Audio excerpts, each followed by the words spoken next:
3 minutes after 10 is the time. A very good morning to you. It was early yesterday morning, before coming on air, that we received news of another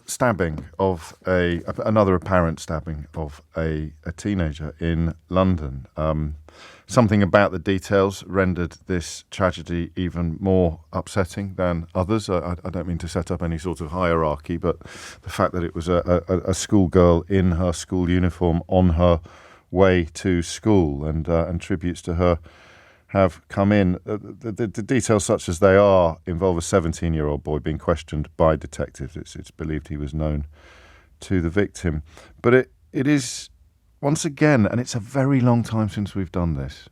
I don't know whether I should apologise for that, but I balk at these stories because I just find them so heartbreaking, and not just because I've got children of a similar age, but because they are heartbreaking tragedies. The question I'd like to ask you about today is about normal, the two types of normal in this country or in big cities. The teenagers for whom knives are quite normal, are very normal, are completely normal. Carrying a knife is normal. And then the rest of us, for whom it remains profoundly abnormal. And I don't know how to build a bridge between those two universes. I don't really like what politicians do with knife crime. I don't know, to be honest with you, what politicians can do with knife crime. The idea that the Home Secretary or the Mayor of London, who conveniently represent different political parties, could somehow stem the flow of blades into the hands of young, almost exclusively men, is, to me, a little bit fanciful. I don't know that the notion of a sort of tension between a politician and a knife-carrying teenager is helpful. It seems to me fairly obvious that the way that you tackle the problem of teenagers carrying knives, it involves sort of wraparound youth support. It involves communities being supported, helped, funded to provide teenagers with completely different paths to follow. And that starts at primary school. The idea that now you have X number of teenagers carrying knives and you can fix that problem by clamping down harder or banning certain types of knife just seems to me to be ridiculous. And I do worry sometimes that the politicians are too busy trying to blame it on each other. I heard the top of the bulletin there, Labour have said the Tories must do more to get a handle on knife crime. And someone, no doubt, has already blamed yesterday's killing on Sadiq Khan, the Mayor of London.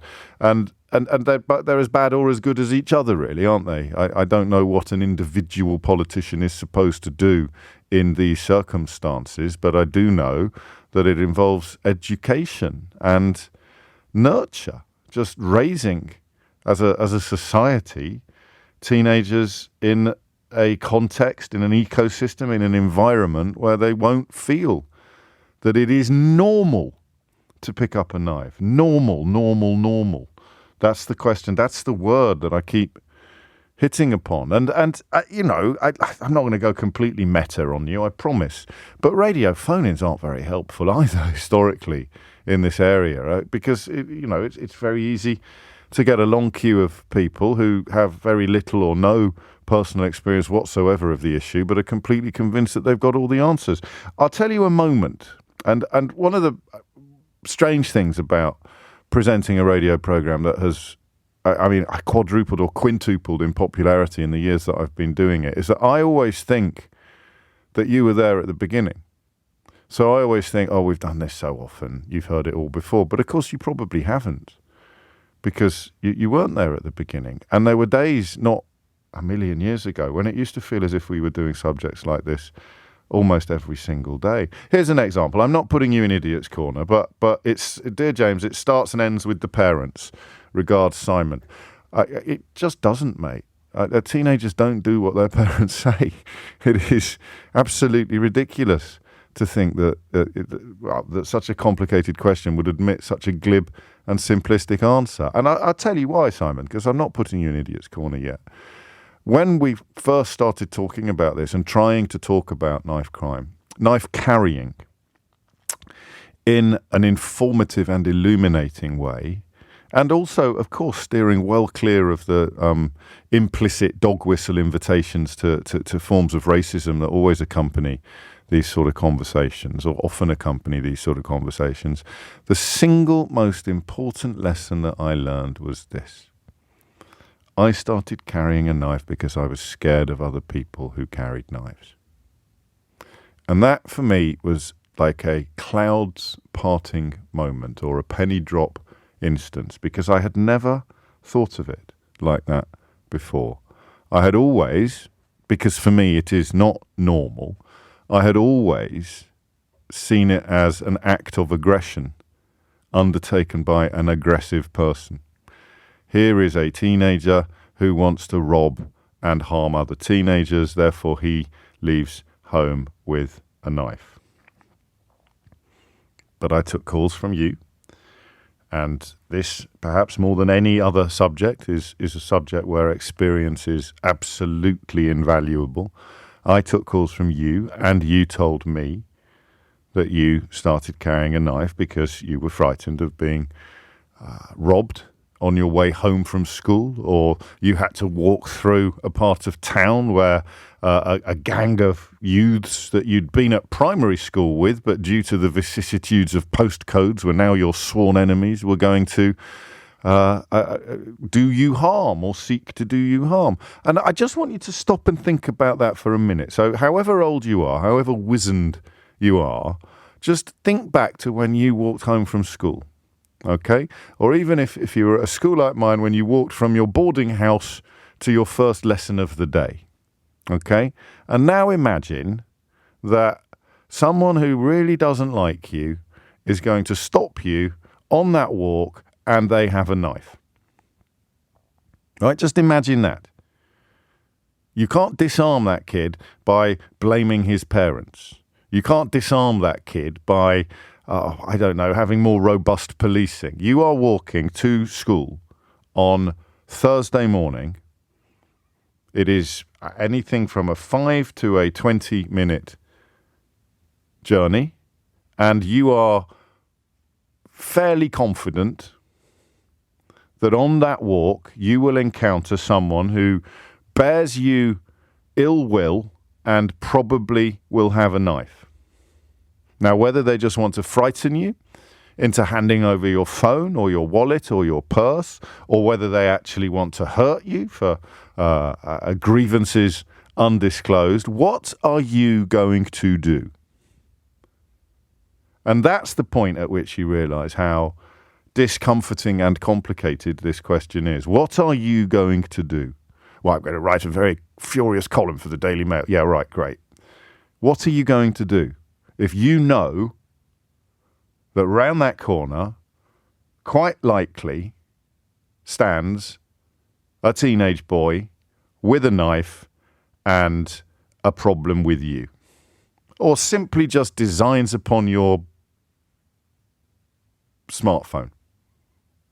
And as soon as you get your head around that, I think you realise why almost every conversation that you hear or that we have is pointless in this field.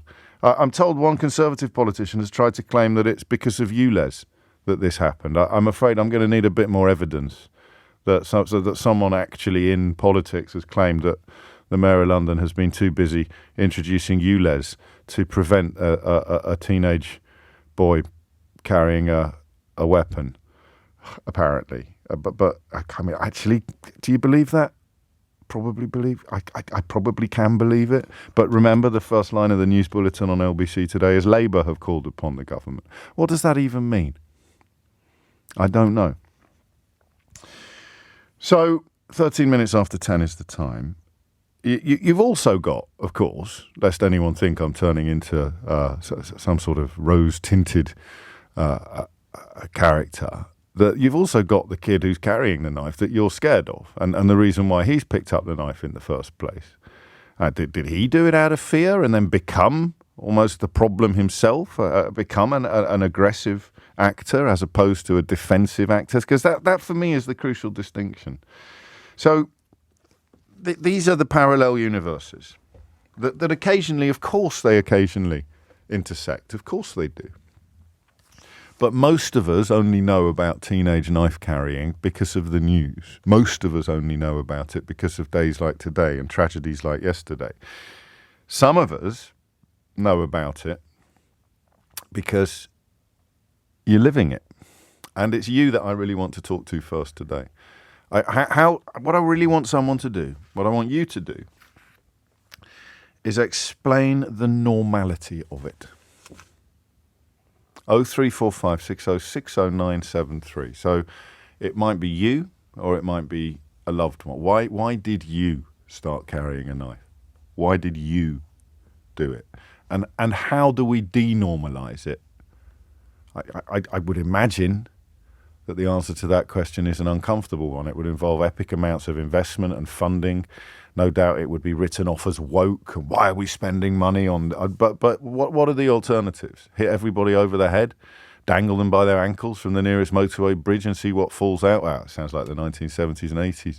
So it's the normality of it that I want you to talk to me about, because I'm a tourist in this world. I'm not a resident. I'm not even really a reporter. I just sit here feeling really, really sad about what has become normal for decades for teenagers in my town. 0345 6060 973 is the number you need. It's 10:15. 18 minutes after 10 is the time, and 0345 6060 973 is the number that you need. Let's start with Naz in Solihull on this question of it being normal to carry knives and the two worlds that coexist in this country, one where it's normal and one where it's utterly alien. Naz, what can you tell us? Oh, good morning, Hello. James. I hope you're well. So, do I think it's normal? I mean, it's not normal. It's never okay to carry a knife. But one thing I have learned is that I do believe a lot of kids go out carrying knives to protect themselves. I feel like they're in a situation where they've literally got no one to turn to. I know a lot of people are quick to say, what are the parents doing? Well, I think you can have wonderful parents with a really naughty child and vice versa. Not even a really naughty child. I never quite understand this idea of parents being omniscient and omnipotent and having full knowledge of everything their children are doing and full power and means of controlling what their children are doing. The only people who can think like that are people who've never been or met a teenager. Exactly. And, teenagers are so good at masking. Yes. They know, they And they might not want to frighten, they might not want to cause their parents concern. It doesn't have to be a sinister thing, keeping stuff secret. It could be, in their own minds, they're protecting their parents. Absolutely, absolutely. And also, it's one of these situations where we are in this time where a lot of kids they've got nothing going on for them. Okay, they go to school, they come home. We blame the government, they've cut funding. Yes, we know all of that. But there are some situations where, they come up with ideas. Okay, we're going to build this for the kids, we're going to build that. And then you get the local residents complaining, oh, no, we're really glad you're building it, but we don't want it on our doorstep. We don't want those people coming around here. One has to be careful what one says. You don't want to get lynched by your own neighbours. But community groups are fascinating, aren't they? We really need something for the young people around here. I've seen one of these recently, and then they say, oh, well, look, we're going to do it in that building. Oh, you can't do it there. That's too near my house. I don't want them all hanging around outside. What's your story? You're a mum, are you, Naz? Well, yeah, I mean, the story yesterday morning really, really hit a nerve. One is I'm a Londoner, born and bred Londoner. Yes, I thought so. Devastates me whenever I hear about a young person being stabbed, especially on the way to school. I left London a couple of years ago because we thought, you know what, we just want to try and get away from all that chaos. We've got two kids, an 11-year-old, a 9-year-old, and my son has just started secondary school. Right. And he gets the bus in every morning, which is a new thing for me, my kid having a little bit of independence. Yes. So I thought, oh, my God, this girl's taken the bus to school and this has happened. There it is. And so when you say you wanted to get away from all the chaos, because you were not confident that you would be able to shield your children from some of the risks and dangers that we routinely hear about? Yes, I just wanted my kids to have a bit of a childhood without having to worry about there being so many cars on the road, they can't cross the road safely, they can't ride their bikes to school. I mean, Where I live is you're not working for the Solihull Tourist Board, are you now, at this point? No. Well, this is what I wanted to say. So my kid goes to a really good school. He gets a bus into Birmingham, goes to a really good school. First week, he comes home and he tells me, Mum, an older boy got pulled off the bus and he got arrested by the police and put in handcuffs and put in a police car. Gosh. And the first thing I said to him was, do you know what? Doesn't matter what school you go to, it can be the best state school, the poshest independent school. Kids of that age are going to be exposed to the same issues. You can't, cover them in cotton wool and protect them. No, but you can, I guess, have some influence over the scale of it, over the amount of it, over, the fact that for your lad on that journey, that will be a rare and remarkable moment. But for other lads on other journeys in other parts of the country, it would not. Thank you, Naz. It's 22 minutes after 10. How do you explain the normality of it? And Naz correctly sort of picked up on that word, but I'm obviously not suggesting that it should be normal or that it is a more commonplace perhaps than normal. How do you explain to somebody for whom it is completely alien why knife carrying is so commonplace? Like, for example, I don't know whether you take an average classroom full of children of say 15, 16 years of age, and if you go to certain parts of town, would every child in that classroom have a knife secreted somewhere, or would it still be a small minority, or a large minority, or a majority? And if it's not everybody, then what is happening differently in the lives of the children not carrying the knives compared to the lives of the children carrying the knives? Matthew is in Stockwell. Matthew, what would you like to say? So me and my wife and my son are going through a little bit of an episode at the moment in regards to my son. I'm sorry. So, it's awful. So he started hanging around with a group of lads locally. Yeah. And in no amount of time, my son realised that, these are not the guys to hang around with. No, because my son thinks he's a roadman, but he's not. Okay. No. Yes. Like, he dresses like one, Sure. but he's a good kid. Maybe they all are to start with, and they get into the, as you say, the idea that they're tough, and then some of them one day wake up and they are what they wanted to be, and others like your lad. They fall into it. Yeah. So what's happened was he stopped hanging around with them, and then there's been a few issues. So my son makes music. That's his thing, and these lads have started making music and posting songs like diss tracks about my son, and threatening that they're going to stab him and this, that, and the other. So my son always shows me the music that he makes, and he was like, "Oh, look, this is good." Like, we're honest. He's open and honest. He's like, "This is what's happening," and I was like, "Oh, that's pretty rough." I was like, but I keep going, mate. Like, just pay no attention to him. I was like, and I just say to him, whatever you do, don't carry a knife. Don't carry a knife because you're worried that they've got a knife. I check his pockets. When he comes home and he doesn't see, I'm looking in his stuff to make sure that he's not doing that. And luckily enough, he's not doing that. But as far as you know, he's not doing that. Exactly. He could be stashing one somewhere else. Well, he could be. And I mean, how difficult as a dad is that to think that there might be someone threatening my boy with a knife? Everything gets worse if they've both got one, I guess. James, Yes. do you know what? Go on. Every time he leaves the house, I say, "I love you, mate. See you later." Yeah. And in the back of my mind, I'm like, "Please come on." Oh, Matthew. Of course you are. And my son's like, I'm not going to retaliate, but he says it makes me look like I'm weak because they're saying stuff about me and I'm not doing anything about it. I said, "No, that makes you a better man." He was like, "That don't wash with people my age." It's 10-1, isn't it? There's 10 lads giving him jip for doing what is right and what is actually brave, and him probably struggling to persuade himself that he's on the right side of this because of all the influences around him, and also it's horrible, isn't it? Just the stress of it, the stress of it. Not I mean, for you as well, but for him that hypervigilance and that fear about what's round every corner. It's very hard to imagine how constant it must be when he's out and about. Like, when I grew up, it was bad enough. Sure. But now it's a pressure cooker, just ready to go bang. And that's just my son. How many other kids are feeling that as well? And then that will lead them to do something stupid through no fault of their own.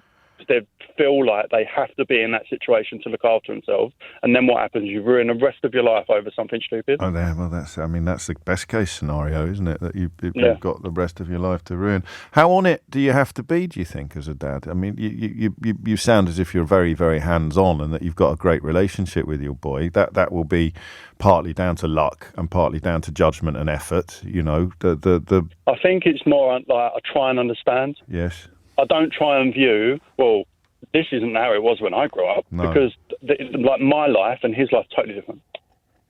Like the landscape has changed so much.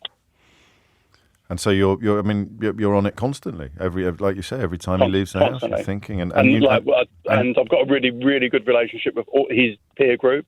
So we speak, because if my son's not saying something, I'll just say, "Oh, sorry, mate, blah blah blah." I won't say their name. I was like, "What's going on with that?" And he'll go, "Oh yeah, such and such and such and such." That's nice. And maybe I'll get a bit of information that my son hasn't given me. Yeah. And I won't use it against my son, but I'm like, okay, that's another thing that I now know. Well, knowledge is power. That's what you're telling me. Sure. And you're lucky actually in that sense to have the skills and to have the character and the personality that allows you to interact with his peer group in the way that you do. But I can hear the fear in your voice. I can hear the knowledge that you can do everything in your power, and it may still not be enough.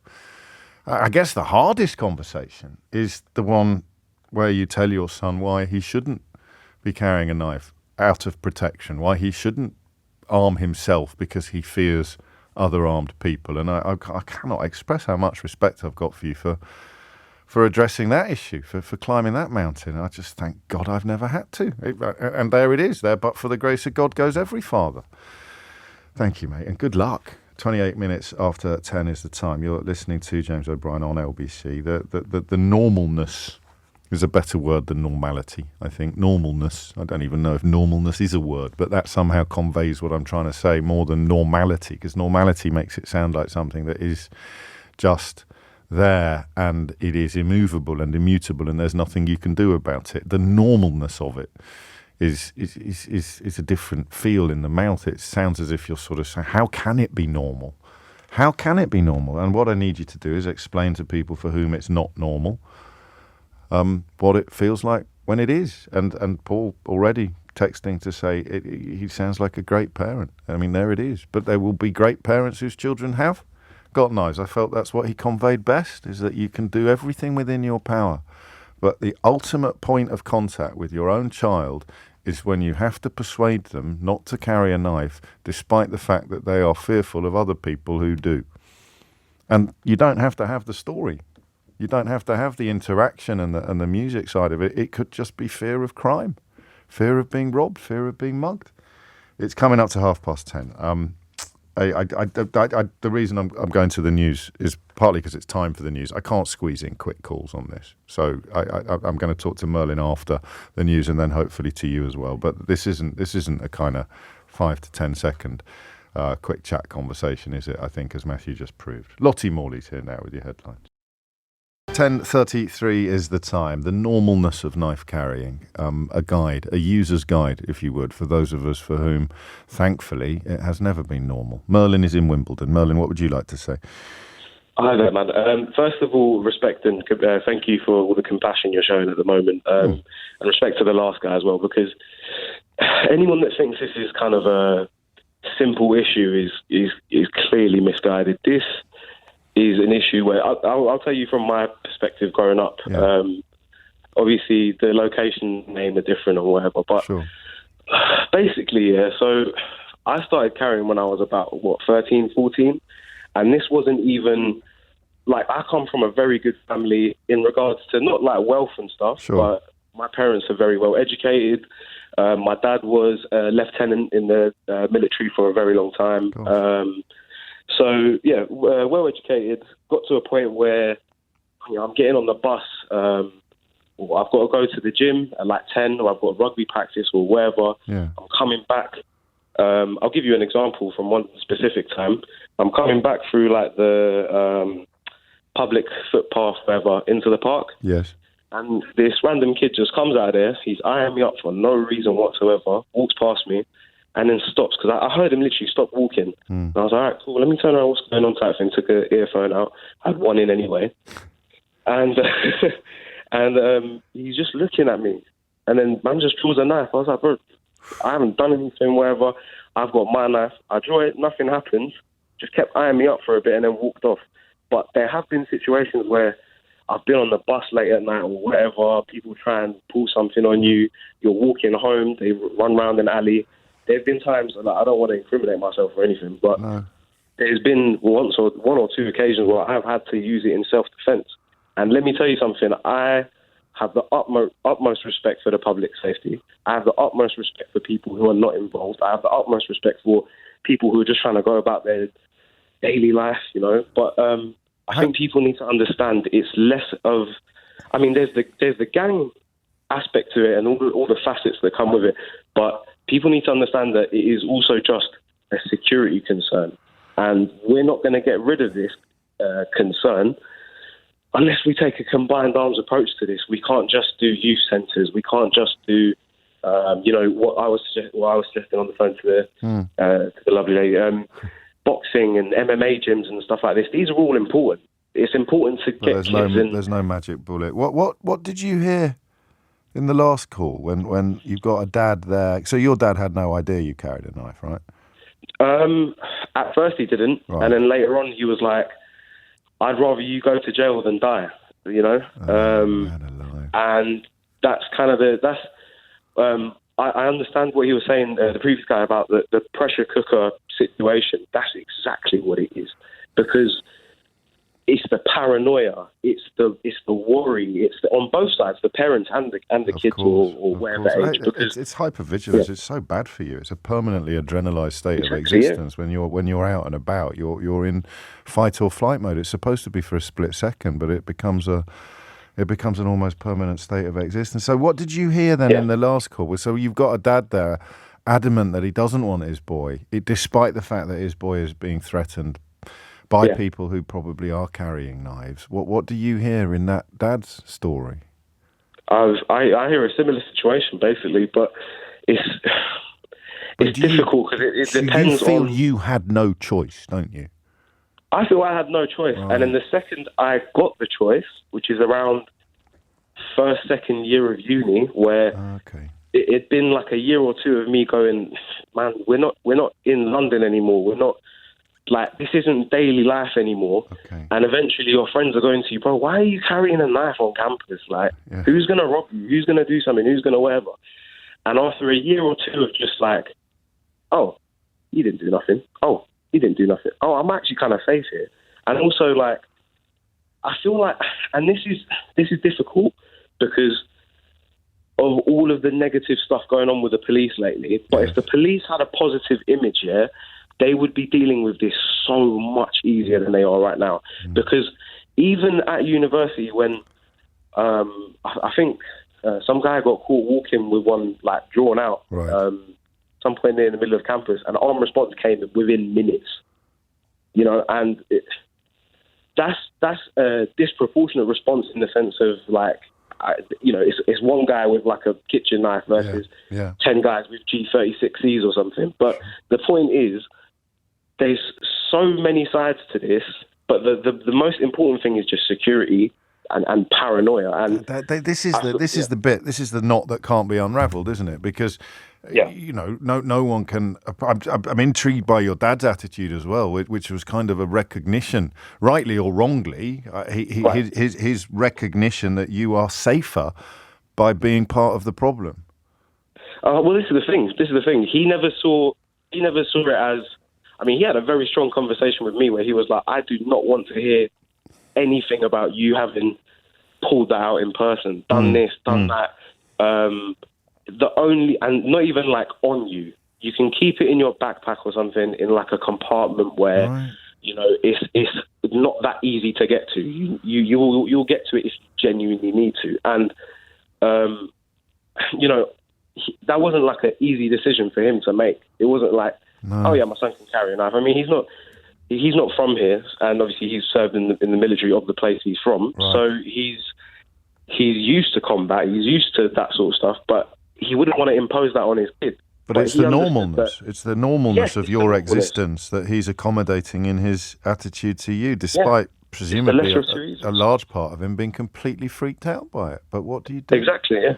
Well, this is what I mean. It's the lesser of two evils.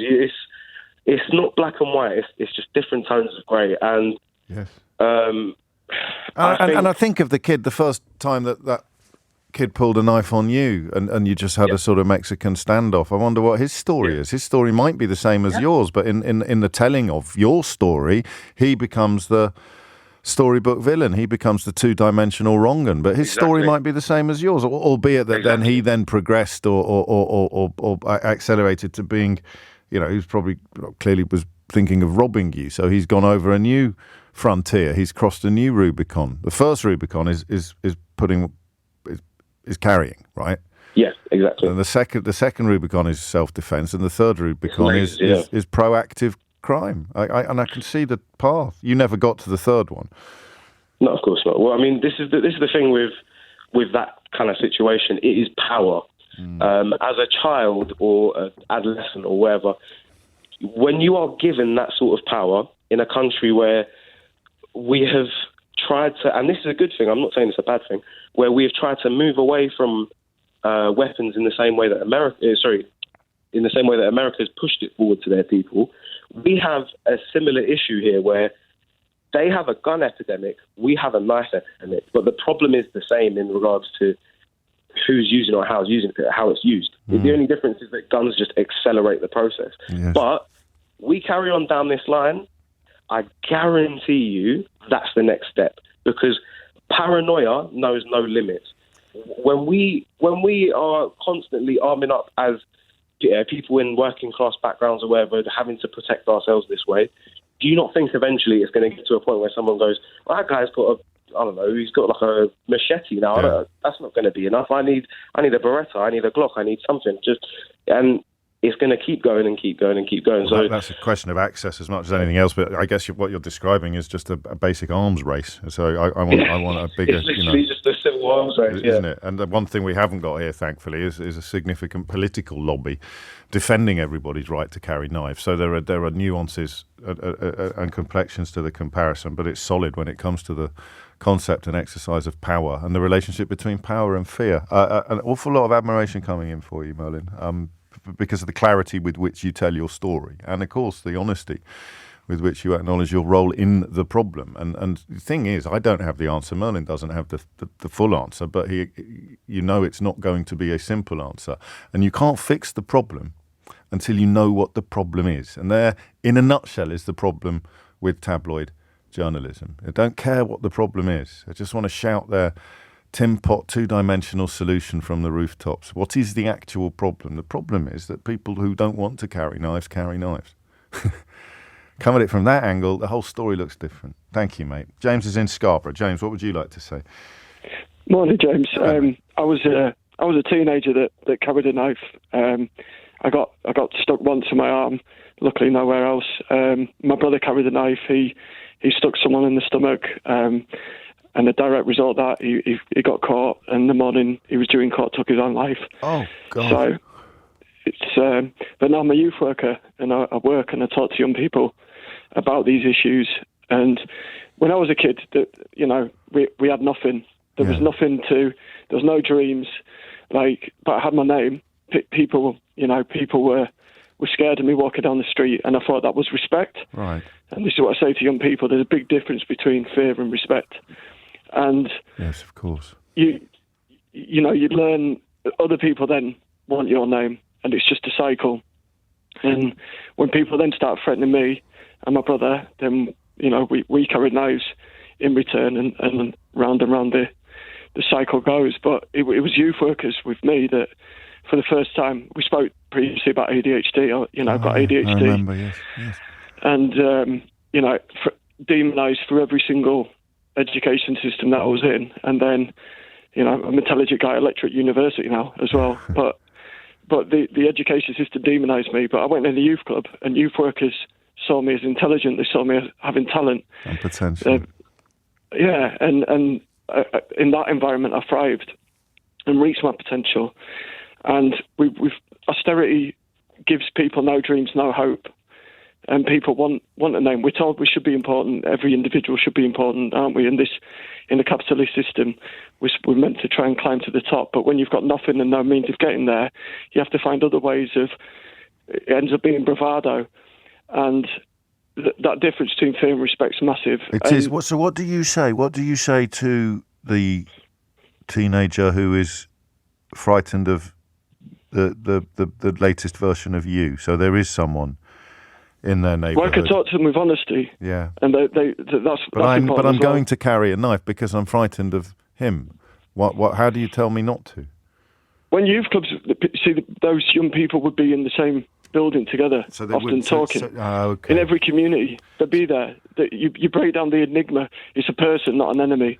Okay. And I think it's no surprise that knife crime has rocketed since we've lost all those community groups, and youth work as a profession has vanished. You know, we used to have a youth club almost in every borough. And there'd be scraps and falling out and all the rest of it, but you would not have this.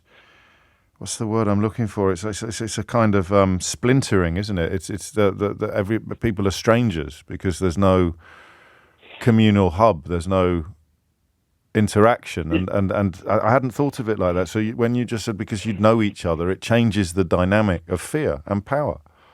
Absolutely, and not only that, those kids that don't have a place to go to youth clubs, so they're off the streets for a couple of hours. Just that alone makes a massive difference. Somewhere safe to be. And the kids that are demonised in education are cared for and given the same amount of respect as every other young person within there. We farm dreams. We give them, we start doing music and creative things with them and give them a different dream so they can earn a name for themselves in a different way. So that mixture of austerity with no hopes, no dreams, no prospects, and the eradication of things like youth work is just creating this melting pot of people trying to get a name for themselves in that different way, and then that cycle continues and continues. I think that's incredibly well put, and bleak though it is, the exacerbation of that scenario by politicians just trying to blame it on each other according to what party they belong to is actually outrageous, isn't it, really? Yeah. Take care, mate. You're doing important work, and you really are. And it's a pleasure and a privilege to be able to listen to you and learn from your experiences. Thank you, James. It's 10:47. 10:51 is the time. Understandably, very, very warm words coming into the studio for the callers that we've had already. Scott picks up on something quite a few of you feel resonating. The guy you've just had on said words that really hit me, James. We didn't have any dreams, we just had our name. The kids haven't got dreams, and that's where we need to start. We need to inspire them. And that was James up in Scarborough describing his own childhood and, of course, the childhood of his brother, which ended in the most tragic of circumstances. And that's it, isn't it? That's the point of the conversation that we have together. It's not pretending that there are simple answers or that there are explanations based on ethnicity or geography or anything like that. It's about opportunity. And that idea of having no dreams is another example of two parallel universes. Children live in one and they have no aspirations or dreams or ambitions. They don't feel that there's anything worth reaching for. And then children in the same postcode, possibly even on the same street, live in a universe where, because their circumstances are different and their influences are different, they do. And you sit there and say, I blame the parents. You're abandoning the children in the first cohort forever. You're agreeing with them that they've got no hope, they've got nowhere to go.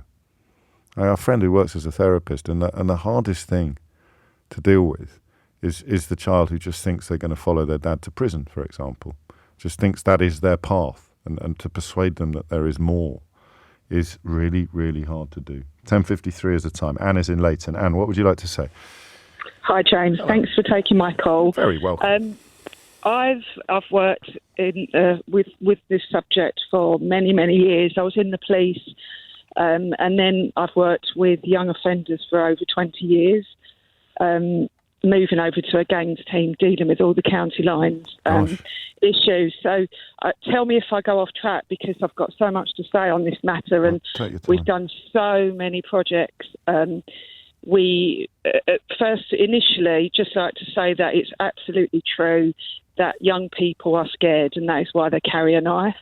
But most of the time, it's taken off them and used against them. Right, yeah. We've had young people that go to grammar school, that have been to grammar school, that have ended up either killing someone or it's been used against them. So it's not always. There are issues with some families, and as you've rightly just previously said about criminality in families, that's a very difficult subject to tackle when they've grown up thinking that this is normal. And so they might be. That mean that they'll be dealing with their own trauma in different ways, but that might be the child of whom the other child is frightened. So that then escalates, and now you've got 2 children, 4 children, 10 children all carrying knives. Absolutely, and we don't live in a society where young people are searched at school or they're searched when they come to our office, and we've had situations where there's been 2 people from different gangs that have turned up. We can only do so much assessment to find out, and then it's all kicked off and they've both got knives in their bags. Yeah. But we run a lot of workshops in schools where we've delivered knife crime sessions to a year group through the whole school, and we've used young people that have experienced losing people to talk to them, which is really been really valuable. Does it? It works, does it? You watch it work. Yeah, I mean, when they listen to a young person that's actually been through that and they've lost friends or family through that, then it does work. I was listening to Nick Ferrari, and there was a worker that worked at the Ben Kinsella Trust, which I've done some work as well.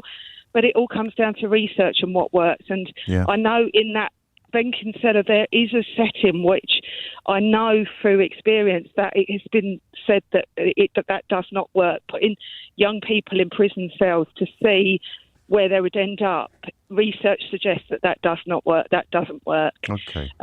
But we've done a lot of work with parents to try and understand the language that these young people and gang members are using, so they can understand what they're talking about. What would you say to the? Because if I combine all the calls I've taken today, in a way, they lead to you. Because what do you say to the young person who correctly fears someone else who is armed?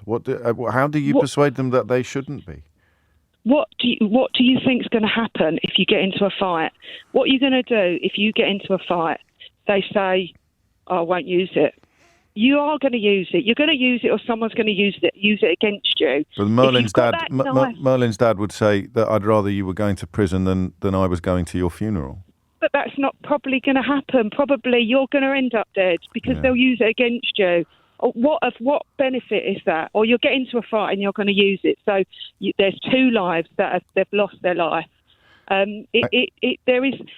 think young people think that you get out this knife and flash it around and people are going to run away. Yeah. That it doesn't happen, especially if you're dealing with young people that are used to this violence. It's adrenalised, and you're pushing each other to the next level, aren't you, all the time? Absolutely. Can you see pennies drop when you're doing your work? Can you see pennies drop sometimes? Can you see the light come on in a child's eyes where you know you've got through to them? Well, you sometimes you can. Yeah. I mean, and sometimes you assess a young person and you think that there isn't anything going on, and then the next minute they've killed someone or they're dead, and you think, and then you find out that you can only go on, the family history or what that young person has told you, but listening to, I know that what you're saying, Labour are saying they'll do this and they'll do this, and I'm not a Labour supporter, but there was something quite positive in the Labour representative that said that they will have youth workers in A&Es, and that is the time, James, when young people speak, when they initially get involved in a gang and they get seriously injured. That is the time that they normally speak when they're in A&E. And that's really interesting. I know there was a project in Royal London, because they deal with major trauma and a lot of knife crime. Yeah, there was someone there that is there to speak to them in this straight away. Okay, that is strong policy making. So I was criticising sort of political point scoring, but obviously strong policy making also would come from from politicians. I shall look into that a little bit more, and thank you. It's 11 o'clock already. I'm going to put someone in Idiot's Corner, actually. I know it seems a little flippant for such a serious subject, but you hear opinions like Jason's normally on radio phone-ins about this kind of issue, thankfully not on the ones that I conduct, but here he is. These kids have no respect and don't care about going to prison, as prison is now a luxury, says Jason, who is going to Wormwood Scrubs, I believe, for his next fortnight's holiday. Here's a little story from September of this year, as in this month, Jason. A German court has refused to extradite to the UK a man accused of drug trafficking because of concerns about prison conditions in Britain. In other words, British prisons are now so rank that foreign authorities won't extradite their criminals here despite wanting to because of the state of prisons. It is 3 minutes after 11. It's also Thursday, of course, so Mystery Hour on the way at 12. We're going to have a funny one next, and I'm going to need your help with it because it's not an obvious line of inquiry or line of conversation. It's a little bit nebulous. There's some fascinating research done into specifically black Brits feeling pride in Britishness. So a study of more than 11,000 black Britons looking at the question of being proud to be British. And the numbers are interesting. It's a 104-page report. But I'm not interested in the for the purposes of this conversation at first. I don't want to confine it just to black people. I'm fascinated by the notion of being proud to be British. So are you? Obviously, I suppose you have to identify as British in order for this question to resonate. So I apologise to everybody who isn't. But we can insert your nationality. You're proud to be something-ish. French, German, British. What does it? What I really want to do is spend an hour talking about what that means. But I feel I probably need to do a little bit more work before throwing open the phone lines. Maybe I don't actually. Can I do that now? Let's just see if you're ready to ring in already, and you'll spare me an introduction. What does that mean? What does it mean? I'm proud to be British, or I'm proud to be French, or I'm proud to be German. What does it actually mean? What, in other words, are you proud of? I probably will say a few more words, but I'm just waiting to see if you want to come in early on this one. I don't have much. I mean, listen, I can talk about why I'm confused or what I don't understand, but if you can have a go right now, what are you proud of? You say you're proud to be British. What are you proud of? Hit the numbers now. You will get through. 0345 6060 973. Listen, or Scottish or English or whatever it is you prefer, but what does it actually mean? Because I'm not sure that I know. And yet I have, I'm sure, said to you in the past that I am proud to be British. I'm proud to be Irish as well, for what it's worth. But why? What does that even mean? What does it even mean? Proud of the achievements of long dead people born on the same bit of rock? Because if you're proud of the achievements of long dead people, then everyone who, quite in my view, correctly suggests that you... that later generations bear some responsibility for the sins and the crimes of previous generations, most obviously, I suppose, with regards to slavery, you can't really argue with them anymore. If pride in what happened in previous ages is permissible, then so is guilt and shame. And where guilt and shame go, apologies should follow. Do you see what I mean? I don't know what it means. Jenny says, I want to be proud to be British. Right now, I'm ashamed to be. So what does that mean? I guess comparisons kick in at this point, and then you're sort of flirting a little bit with jingoism or xenophobia. I was proud to be British on the Olympic opening ceremony night. I know it's cliched. I know it was an imperfect country. I know there was still lots and lots of terrible things going on, but it was a work of art that moved me in a patriotic fashion, particularly the bits about immigration and the NHS. They were the bits that warmed the cockles of my heart. But I now live in a country that has Suella Braverman as Home Secretary, which, while on the one hand is a shining example of multiculturalism at work, on another, she is appealing to the polar opposite appetites than the ones that were burnished on the night of the Olympic opening ceremony. So what does it mean? We are proud to be British. And it has to be a nationality. Right there, a nationality. Proud to be Scottish, proud to be Welsh. What does it actually mean? What are we actually proud of when we, somewhat glibly perhaps, use this language. Because I think, and this is what some of the research looks at, I think my relationship with pride in nationality is an ever-shifting picture. You'd be proud of a country that you live in because it is representative of values that you cherish, like tolerance or more than tolerance, welcome, decency, warmth. And the country in 2023 is less of those things than it was, for example, in 2012 or 2010 or even 2015. We've moved, and I think most people agree about this because some people love it and some people hate it, which means we agree that it's happened. You know, people like Farage in public life. That makes you less proud to be British than you would have been, for example, when his role in public discourse was being played by Nick Griffin or the National Front, and was rightly kept at arm's length. Instead now, it's embraced. I don't know what it means to be proud to be British.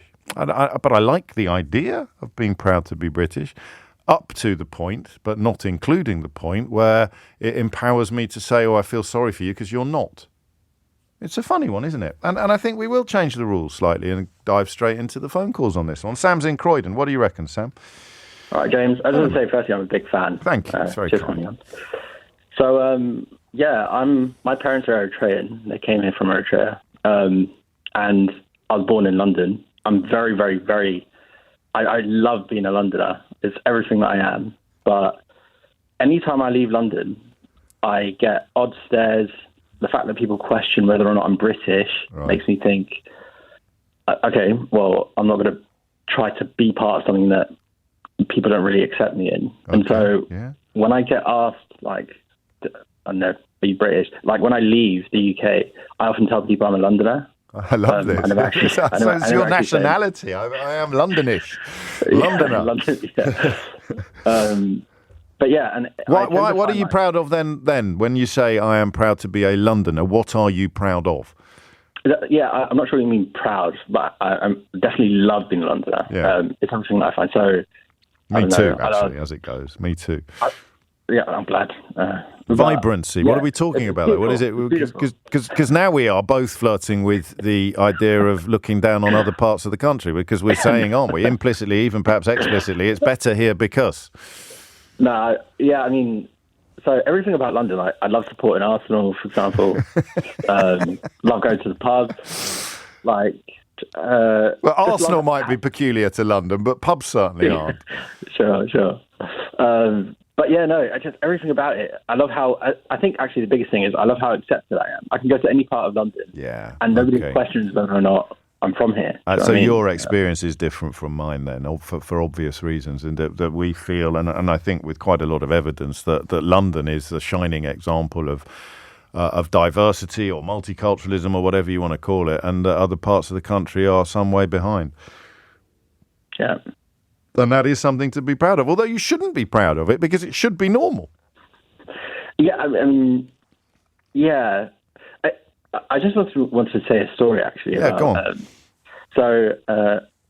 I never really left London when I was growing up, and whenever I did, it would be something very quick. I was going to do something and I would come back. But I had a first girlfriend, and we ended up. She was from Somerset, so we went to Somerset. And when I went there, it was the first time I would just walk about a very quiet area. Yeah. That's an extremely white area, and I just got stares as if I was some sort of alien. Really? And I'd walk into a shop. I remember I was walking to a shop to buy a shirt, and the lady looked up quickly, looked down, and looked up again in shock, and just stared like a double take, like a comic, a cartoonish double take. Literally. And you'd had no idea that could happen in your country, as it were, which is why, in many ways, London feels like your country, while Somerset doesn't. Yeah, even hearing that, you saying it, it's kind of my country. But there are certain groups where if I say my country, they're like, do you mean my country that you're in? Kind of. Yes, of course there are still. Yeah.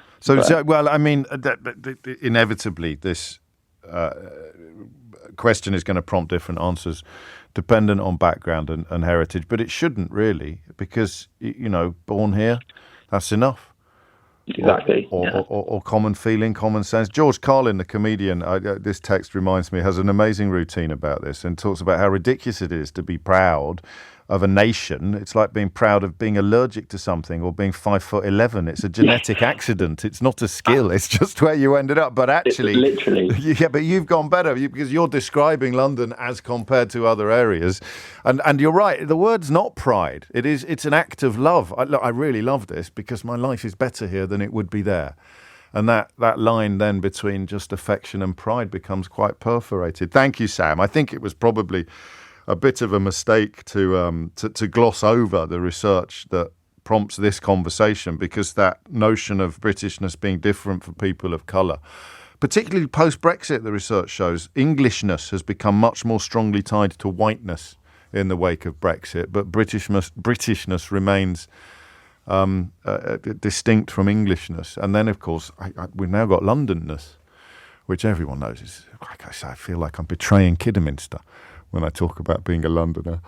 You can be both, can't you? You can be both. You can be mixed heritage, Kidderminster and London, with a bit of Ireland thrown in. Paul's in Telford. Paul, what would you like to say?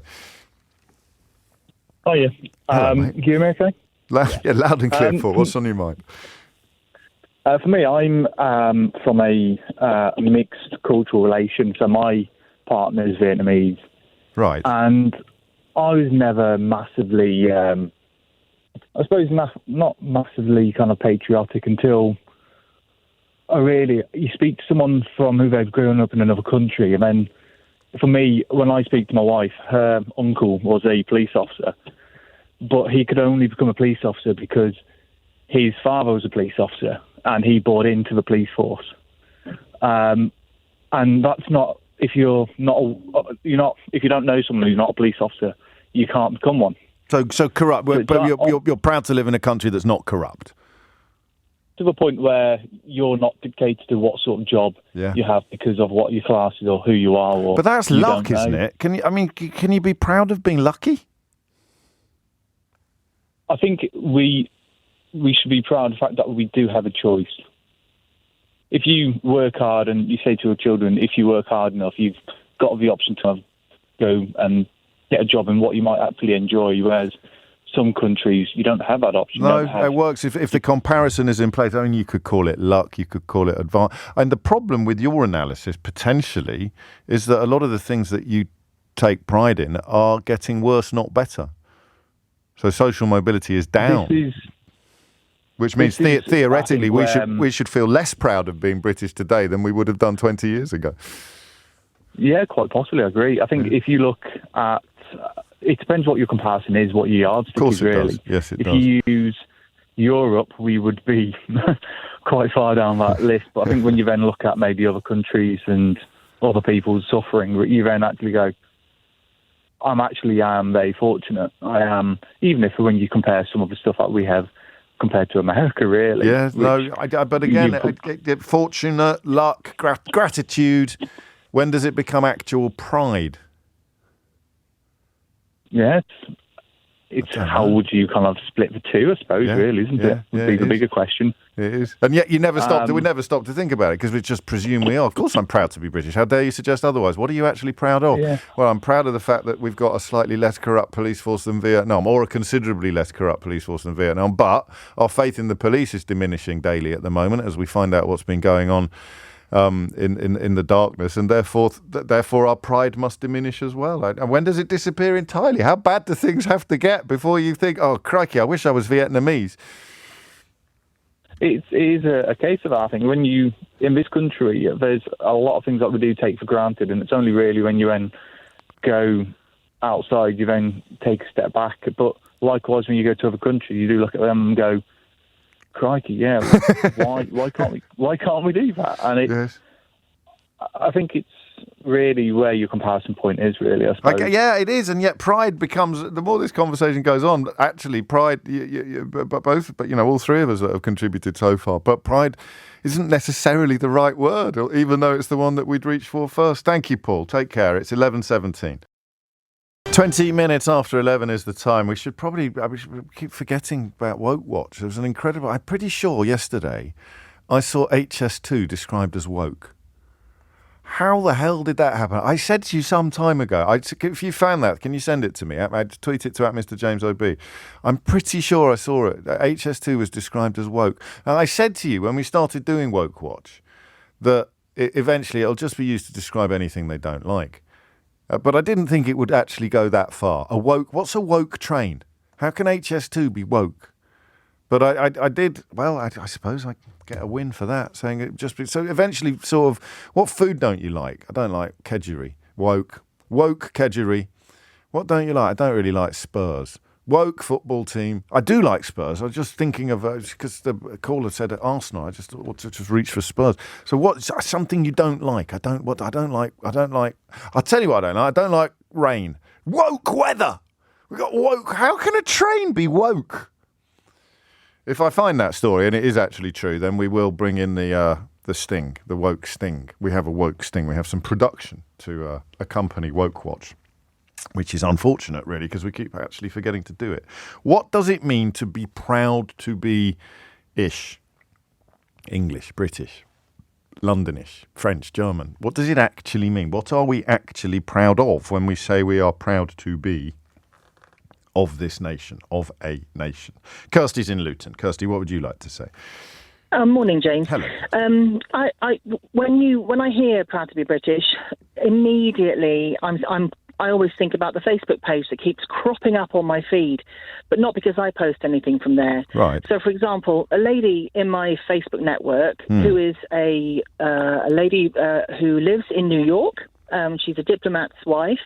Yes. She posted, I think she was feeling particularly proud. I can't say about what, but it was obviously a very proud day for her.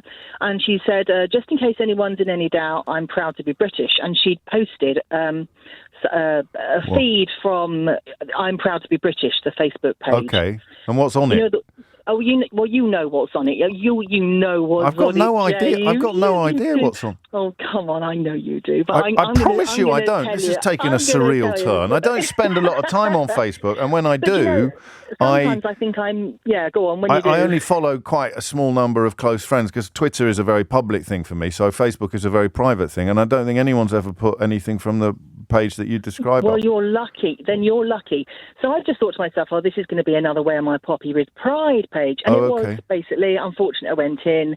I thought, you silly woman, why did you post that? Because if you were proud to be British, you wouldn't have posted this drivel. But what did she post? Tell me what she posted. It was some kind. No, it was an emblem, some kind of emblem of Britishness that she reposted, stating she was proud to be British. Oh, yeah. So it's like got it. Okay, and then so it veers very quickly into abuse of people who aren't British. Yeah, there you go.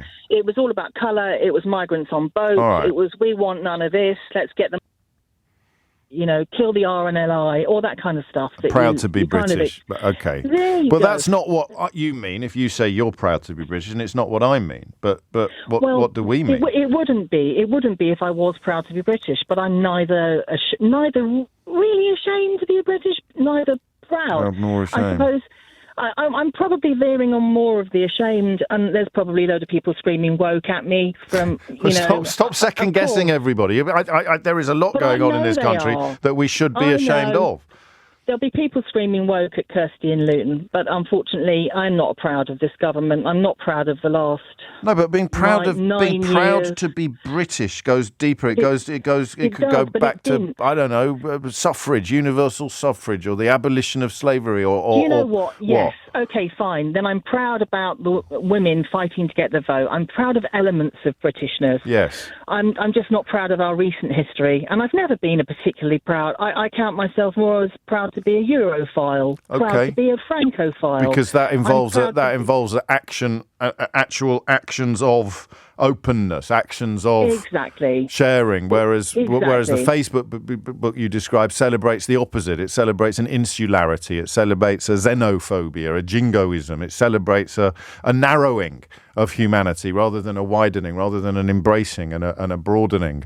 I promise I wasn't kidding. I certainly don't feel I'm missing much, but my Facebook is happily mercifully free of anybody attacking RNLI volunteers for having the audacity to rescue people from the sea of the wrong ethnicity or origin. But quite how you could be proud of that is beyond me. Thank you, Kirsty. James is in Wolverhampton. James, what made you pick up the phone? The anger of this survey. It's a load of rubbish, honestly. Who have they been questioning? And probably mainly young people have just got up. They haven't gone to work, been smoking weed last night, and to me, are you all right? No, I'm all right. I'm just saying that I'd like to know who they're questioning. Okay, right. But for this survey, which we're not really talking about, they surveyed 11,000 black Britons and asked them about 16 topics, including Britishness, education, the criminal justice system. So it was black. Okay, black people. Right. Let me. But that's not what we're talking about. What we're talking about is what we mean, what you mean when you say you're proud to be British. Right, I am proud to be British. Right. What do you mean? What do you mean when you say that? What are you proud of? I'm a British Indian, right? Yes. Okay. I don't support India as a cricket team. I actually support so England. You passed the Norman Tebbit test, then? No. Look. A lot of my friends are white English.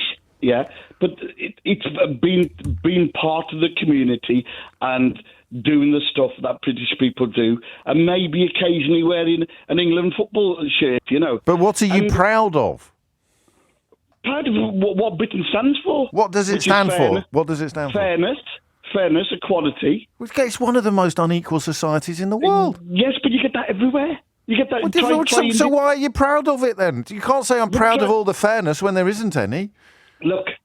I'm looking. I think James, you sometimes get it wrong. Yeah. Of course I do, but you can't. You've got to answer the question that I'm asking. What are you proud of? This is a great country, and if you don't like it, move. If you don't like it, go and live somewhere else. But you need to put some flesh on the bones of what you're proud of, because if it's fairness and equality that you like, then you'd be even prouder to be Swedish. You see. No, you would, because fairness and equality are measurably superior in Scandinavia and most of Northern Europe. So it can't be that.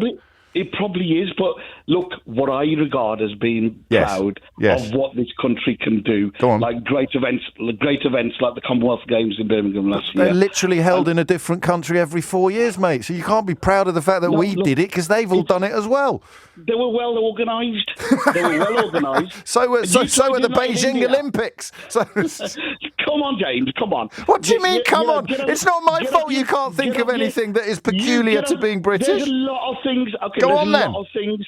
My friends drive British cars like Range Rovers. They can easily go out and get a German car. Yeah. Okay. Their reliability isn't brilliant, yeah. What are you talking about now? Anyway, there's a lot of things to be proud of being British. Range Rovers? Okay.